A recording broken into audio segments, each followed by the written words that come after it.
Good morning, student. This is History chapter An Empire Across Three Continents, and the book is Themes in World History of Class 11th. और chapter को continue करते हुए हमारा जो next topic रहेगा economic expansion. अगर हम empire की बात करते हैं, रोम की बात करते हैं, तो वहाँ का जो इकोनॉमिक इंफ्रास्ट्रक्चर था उसमें बहुत ही एडवांस था ये।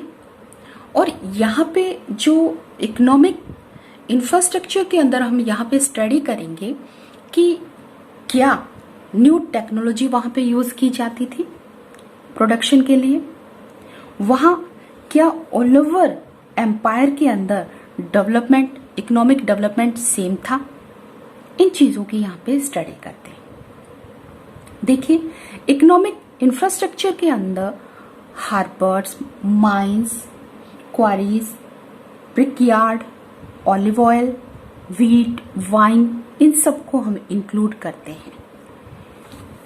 देखिए, हार्बर्स का यूज जो है, आप मटेरियल को एक्सपोर्ट या इंपोर्ट करते हो तो आपने कोई ना कोई तो ऐसा जो ट्रांसपोर्टेशन है जो आप यूज करते हो। तो यहाँ पे वाटरवे यूज किया जाता था जिसके लिए हार्बर हुआ करता था। होता क्या था कि जो जहाज या शिप वगैरह हुआ करती थी वो वहां पे जहाज को खड़ा किया जाता था। तो अब मटेरियल आपको लोड करना है, अनलोड करना है, वो वहां पे होता था। तो इसके लिए हमें हार्बर की रिक्वायरमेंट थी। माइंस एंड क्वारीज जो हुआ करती थी वो क्या होता था कि आपको गोल्ड, वहां पे सिल्वर और गोल्ड माइंस का जिक्र यहाँ पे मिलता है हमें, तो माइनिंग की जाती थी। ब्रिक यार्ड, इट मीन्स वहां पे ब्रिक बनाई जाती थी। और ऑलिव ऑयल जो है उसकी फैक्ट्रीज हुआ करती थी। तो ये मेन तो ट्रेड हमारा इन्हीं से रिलेटेड होता था। लेकिन यहाँ पे और भी बहुत है, जैसे व्हीट और वाइन है, ये रोम की तरफ आते थे। ठीक है, वाइन, व्हीट, ऑलिव ऑयल जो है वो रोम की तरफ आते थे। इट मीन्स रोम के यहाँ पे ये चीजें आती थी। क्यों? क्योंकि लोग इसको कंज्यूम करते थे। तो लोग जो चीज को कंज्यूम करते हैं, जिस चीज की डिमांड ज्यादा होती है, उसी का ट्रेड किया जाता था। तो यहाँ पे वाइन, व्हीट, ऑलिव ऑयल जो है traded and consume in a huge quantity. Okay, quantities में उसको किया जाता था। उसका व्यापार बहुत फल फूल रहा था। अब बात करते हैं कि ये जो वाइन, व्हीट, ऑलिव ऑयल जो है वो आता कहाँ से था? कहाँ की ओर? रोम की ओर। तो मेनली ये आता था from Spain, Gallic, North Africa, Egypt और थोड़ा बहुत जो है वो इटली से आता था। अब कोई भी चीज अगर वो लिक्विड फॉर्म में है और उसको आप एक जगह से दूसरी जगह उसको आप ट्रांसपोर्टेड कर रहे हो, आप उसको ट्रांसफर कर रहे हो, तो ऐसी कंडीशन में क्या है कि हमें उसकी पैकिंग पर भी ध्यान देना पड़ता है। तो यहाँ लिक्विड जैसे कि वाइन और ऑलिव ऑयल की बात करते हैं तो उनको ट्रांसपोर्टेड करने के लिए कंटेनर में डाला जाता था। ओके, और यही कंटेनर जो है उसको एम्फोरे बोला जाता था। अब ये कंटेनर होते क्या थे, कैसे थे? ये क्ले के बने होते थे। ओके, क्ले के बने होते थे। और ये क्या है कि बहुत सारे क्ले के बने हुए ये जो कंटेनर्स जो हैं वो मिले हैं हमें। तो यहाँ पे क्या इसका फायदा हमें मिलता है? देखिए, एक आर्कियोलॉजिस्ट है, अगर उसे कोई भी मटेरियल मिलता है तो उसकी स्टडी शुरू हो जाती है, वहीं से जो है उसका वर्क शुरू हो जाता है। वो ये पता लगाने की कोशिश करता है कि ये जो पोर्ट है उसमें जो क्ले यूज की गई है वो कहाँ से ली गई है, इसका यूज कहाँ होता था, कहाँ से कहाँ तक ये जो है वो ट्रांसपोर्ट होते थे। तो इन सब चीजों की जो स्टडी है वो आर्कियोलॉजिस्ट करता है। लेकिन हमारा यहाँ पे जो है वो ये बात है कि इनका यूज जो है वो लिक्विड्स को ट्रांसपोर्ट करने के लिए किया जाता था। ये अलग अलग शेप की हुआ करती थी। कई जगह पे आपको ये देखिए इस शेप की मिलती है,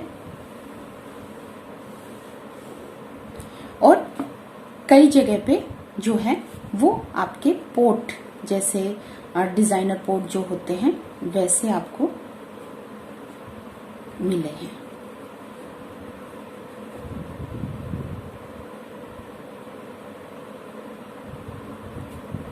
तो एम्फोराज जो होते थे उनका यूज इसी के लिए किया जाता था कि किसी तरह का लीकेज उनमें ना हो, पोर्ट बहुत मजबूत हुआ करते थे। अब स्पेनिश जो ऑलिव ऑयल हुआ करता था उसके लिए जो पोर्ट यूज किए जाते थे उसे ड्रेसल 20 बोला जाता था। अब हमने स्पेनिश ऑलिव ऑयल की बात कर रहे हैं, तो यहाँ के जो स्पेनिश प्रोड्यूसर होते थे वो क्या थे, पूरे मार्केट को कैप्चर करके रखे थे। यहाँ स्पेन से पहले इटली का जो ऑलिव ऑयल हुआ करता था वो बहुत उसकी डिमांड थी, लेकिन धीरे धीरे जो है स्पेनिश प्रोड्यूसर्स जो हैं वो पूरे मार्केट को कैप्चर कर लेते हैं और इटालियन के जितने भी काउंटर पार्ट्स हैं उनको बैक कर देते हैं। क्या रीजन था ऐसा कि जो स्पेनिश प्रोड्यूसर्स हैं वो इटली को पीछे कर गए? तो उसके पीछे रीजन ये बताता है कि जो स्पेनिश ऑलिव ऑयल की जो क्वालिटी है, प्राइस है, क्वालिटी वाइज बहुत बेटर था और प्राइस भी उसकी लोअर थी, जिसके कारण उसकी डिमांड जो है वो बढ़ती गई। लेकिन ऐसा नहीं है कि यहाँ पे सिर्फ एक जने का ही या एक कंट्री का ही या किसी पर्टिकुलर पर्सन या पर्टिकुलर एरिया या कंट्री का ही दबदबा बना होता, क्योंकि जो मार्केट की क्या है कि जो मार्केट में रहेगा उसे अपनी क्वालिटी इंप्रूव करनी पड़ेगी। तो यहाँ पे पहले इटली, फिर स्पेन और अब अफ्रीका की बात करते हैं। नॉर्थ अफ्रीकन जो प्रोड्यूसर्स हैं उन्होंने मार्केट को पूरी तरह से अपने कंट्रोल में कर लिया, कैप्चर कर लिया। लेकिन यहाँ पे 3rd और 4th सेंचुरी की बात करें तो नॉर्थ अफ्रीकन प्रोड्यूसर्स हैं जो क्या प्रोड्यूस कर रहे थे, क्या चीज वो प्रोडक्ट कर रहे थे, तो यहाँ पे ऑलिव ऑयल उनके द्वारा जो है प्रोड्यूस किया जा रहा था। ओके, तो यहाँ पे क्या होता है, 3rd और 4th सेंचुरी में इन्हीं लोगों का बोलबाला था मार्केट में। और देन आफ्टर ईस्ट की तरफ चलते हैं। ईस्ट ने फिर नॉर्थ अफ्रीकन प्रोड्यूसर्स से ईस्टर्न एरिया के जो प्रोड्यूसर्स हैं वो मार्केट को कैप्चर कर लेते हैं, जिसमें टर्की, सीरिया एंड पैलेस्टाइन जो है वो उसको कंट्रोल में कर लेते हैं। तो यहाँ पे देख रहे हैं कि हम मार्केट जो है जनरली क्या है कि क्वालिटी हमें अच्छी चाहिए और जो क्वालिटी देगा वो मार्केट में रहेगा। तो सेम ये एग्जांपल हमें बता रहा है कि पहले first number Italy, then Spain, 3rd North Africa and then after east of Rome. यहाँ पे ये सारी चीजें बताती है कि जो मार्केट है, मार्केट में जो प्रोडक्शन है पूरी तरह से ऑर्गेनाइज था। इट मीन्स कॉम्पिटिशन था वहां पे अच्छा खासा। अब एक जगह से जब चीजें दूसरी जगह पे जा रही है तो इट मीन्स ट्रांसपोर्ट की जो फैसिलिटी है वो वहां पे है और क्वालिटी ऑफ गुड्स भी वहां पे देखने को मिलता है। इट मीन्स यहाँ पे जो बिजनेस हो रहा है उससे हमें पता चलता है कि वहां पे जो प्रोडक्शन था पूरी तरह से ऑर्गेनाइज था, ट्रांसपोर्टेशन का यूज किया जाता था और गुड्स की क्वालिटी पर भी फोकस किया जाता था। जो क्वालिटी वाइज रहेगा वही मार्केट में रहेगा। अब हम इसी the empire included many regions, जिसमें कुछ क्या थे, डेंसली सेटल्ड और वेल्दियस्ट पार्ट इस एम्पायर का हुआ करते थे। अगर हम पूरे एम्पायर की बात करें तो क्या सारे एम्पायर के अंदर या होल एम्पायर के अंदर हमें ये देखने को मिलता था कि सबका एक जैसा स्टेटस है, सब इक्वलिटी के साथ रहते थे? नहीं, इनमें कुछ एरियाज, कुछ रीजन्स ऐसे थे जो कि बहुत ज्यादा वेल्दी थे। The empire included many regions, ऐसे रीजन को हम इसमें इंक्लूड करते हैं जो क्या है कि जिनकी फर्टिलिटी बहुत अच्छी थी और फर्टिलिटी हमेशा लोगों को अट्रैक्ट करती है क्योंकि वहां पे एग्रीकल्चर पॉसिबल हो जाता है। तो यहाँ पे कुछ रीजन्स ऐसे हैं जो डेंसली सेटल्ड है, वेल्दीएस्ट है, प्रॉस्पेरिटी के साथ हैं, तो उनमें शामिल किया गया है Campania in Italy, Sicily and Fayum in Egypt, Galilee, Byzacium. ये सारे वो इलाके हैं जो कि वेल्दी थे। अब यहाँ पे वेल्दी या फिर प्रॉस्पेरिटी के साथ क्यों थे वो?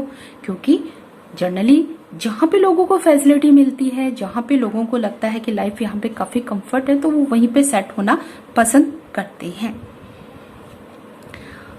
अब according to writer like Strabo and Pliny, the best kind of wine came from Campania and Sicily and Byzacium exported large quantity of wheat to रोम।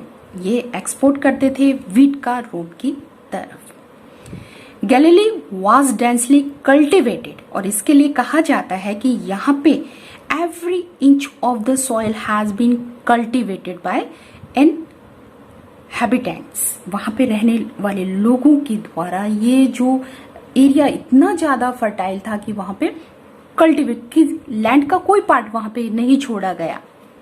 सारे के सारे एरिया को उन्होंने जो है कवर कर लिया एग्रीकल्चर में। ओके, तो ये सारी चीजें क्या बताती है कि वहां पर अगर हम जाने के सारे पॉपुलेशन वाइज ले लेते हैं या फिर डेवलपमेंट वाइज ले लेते हैं कि सारे ही एरियाज में एक जैसा डेवलपमेंट था, नहीं, ऐसा वहां पे नहीं था। अब हम उस इलाके की तरफ चलते हैं जहां पर जो डेवलपमेंट जो है वो नील है या बैकवर्ड एरिया है। तो इसके लिए अफ्रीका का नॉर्थ पार्ट हम लेते हैं, क्योंकि हमने बताया था कि मेडिटेरियन सी के साउथ में जो है वो अफ्रीका है। ओके, और अफ्रीका का जो नॉर्थ पार्ट है वो क्या है, आपके रोम के एम्पायर में इंक्लूडेड है। ओके, तो यहाँ रोमन टेरिटरी की बात करते हैं तो वहां पे कुछ एरिया ऐसा है जो कि लेस एडवांस है। इट मीन्स डेवलपमेंट वहां पे नहीं है। For example, transhumance was widespread in the countryside of the Numidia, जिसे मॉडर्न टाइम में अल्जीरिया के नाम से जाना जाता है। तो ये पेस्टोरल कम्युनिटी जो है यहाँ की, वो क्या करती है कि जनरली क्या होता है कि पेस्टोरल कम्युनिटी का जो लिविंग सिस्टम होता है वो क्या होता है कि वो लोग जो हैं जहाँ पे उनको अपने कैटल्स के लिए जहाँ पे पास्चर मिल जाता है वो उसी की तरफ मूव कर जाते हैं। तो ये वो इलाका है जहाँ पर जो है कि एनुअल जिनकी मूवमेंट, रेगुलर जो इनकी मूवमेंट हुआ करती थी, वो माउंटेन। तो ये क्या है कि क्या ये डेवलपमेंट है? नहीं, वो सेटल्ड लाइफ जो है वो नहीं बिताते थे। अब वो क्या था, जब अपने कैटल्स के साथ ये लोग जाते थे तो यहाँ पे ओवन शेप्ड हट्स, मतलब जो झोपड़े हुआ करते थे जिससे मैप्लिया बोला जाता था, वो लेकर वो लोग घूमते रहते थे। लेकिन यहाँ पे जो पहले उनका लाइफ ऐसा ही था। अब जब रोम ने इसे अपने अंडर कर लिया है, इस नॉर्थ अफ्रीका के इस पार्ट को जब अपने कंट्रोल में कर लिया है, तो जो ये कम्युनिटीज जो होती थी उनके ऊपर रिस्ट्रिक्शन लगा दिया गया और अब ये फ्रीली मूव नहीं कर सकते थे। ओके, तो अब उनकी लाइफ जो है वो पहले जैसे फ्रीली वो अपनी लाइफ को स्पेंड नहीं कर सकते थे, मूवमेंट उनके रिस्ट्रिक्ट कर दिए गए थे। तो यहाँ पे ये एक एरिया, ऐसा पार्ट, ऐसा रीजन भी उस रोम द एम्पायर के कंट्रोल में था, जहां पे डेवलपमेंट नहीं था। वही वाला पुराना सिस्टम वहां पे चला हुआ था, सेटल लाइफ लोगों की नहीं थी। लेकिन अगर हम किसी एरिया की बात करते हैं, हम स्टडी हमारी जो है पास्ट से चली आ रही है, तो क्या ऐसे कंडीशन में क्या वो टेक्नोलॉजी यूज नहीं करते?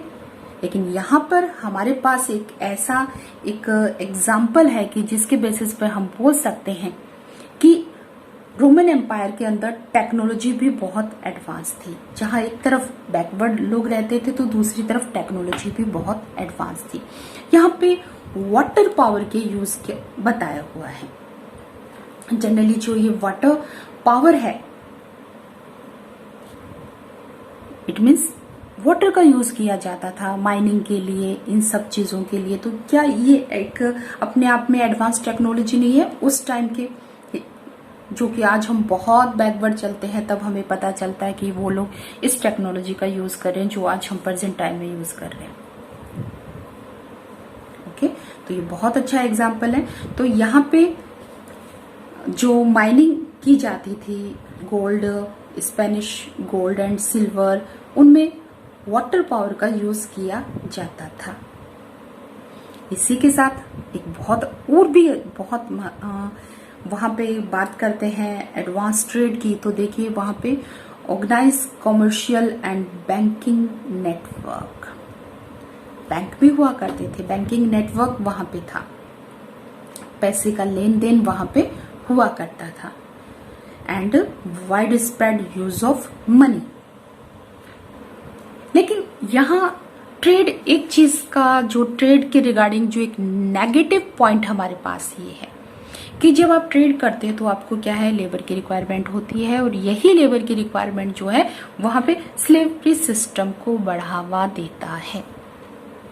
ओवरऑल अगर हम देखें तो इकोनॉमिक डेवलपमेंट वहां पे अच्छा खासा था, एक्सपोर्ट इंपोर्ट सब कुछ होता था। जो प्रोडक्शन है, जो ट्रेड था, वो क्या है, ऑर्गेनाइज वे में हुआ करता था। लेकिन हम बोलते हैं कि जिस तरह से आपकी हाथ में 5 अंगुलियां बराबर नहीं होती, तो उसी तरह से वहां पर कुछ एरियाज ऐसा थे जो कि हम लोग प्रॉस्पेरिटी के साथ उसको स्टडी कर सकते हैं।